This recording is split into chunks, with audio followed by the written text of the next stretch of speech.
Hi guys, আজকে অনেক দিন পরে একটা ব্লগ নিয়ে চলে এসেছি। সো এটা হচ্ছে গিয়ে একটা বিয়ে বাড়ির ব্লগ। সো এখানে আমরা সব রেডি হয়ে দাঁড়িয়ে আছি। দাদা একটা মিষ্টির ভার নিয়ে দাঁড়িয়ে আছে তত্ত্ব। সো আমি এখানে বেরিয়ে পড়লাম। সো একটা দিদির বিয়ে, পাশেরই বাড়ি। সো এখানে আমরা বেরিয়ে পড়েছি। আর ওই যে একটা হোয়াইট কালার শাড়ি পরেছে, ওটা আমার হচ্ছে গিয়ে ঠাকুমা। সো আমরা এখান থেকে যাচ্ছি বাস ধরার জন্য। এইখানে আমার বোন সিম্পল মেকআপ করেছে, আর আমি তো একদম ব্রাইডাল মেকআপ করেছি। আমি একা একা মেকআপ করেছি, ও একা একা। আর এটা হচ্ছে দিদির মাসির মেয়ে। সো এখানে আমরা বাসে উঠে তিনজনে বসে পড়েছি এক জায়গায়। তিনজনে, আমি, বাবা, মা, আর দাদারা অন্য জায়গায় পড়েছে। আর এখানে আমরা চলে এসেছি ভিলাতে। সো চলে এসেছি অনেকক্ষণ।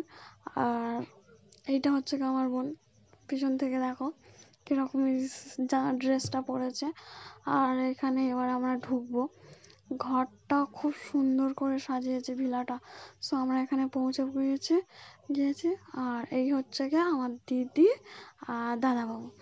সো আমরা এবার ফটোশ্যুট করার জন্য দাঁড়িয়ে পড়েছিলাম।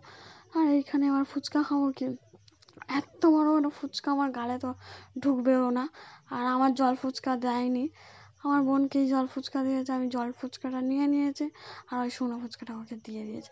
আর কত ভিড় হয়েছে দেখো।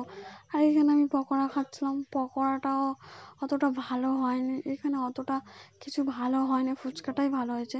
কিন্তু ফুচকা অতটা আনেনি, অল্প করে এনেছে। সো একটু পকোড়াটা ভালো করে খেলাম।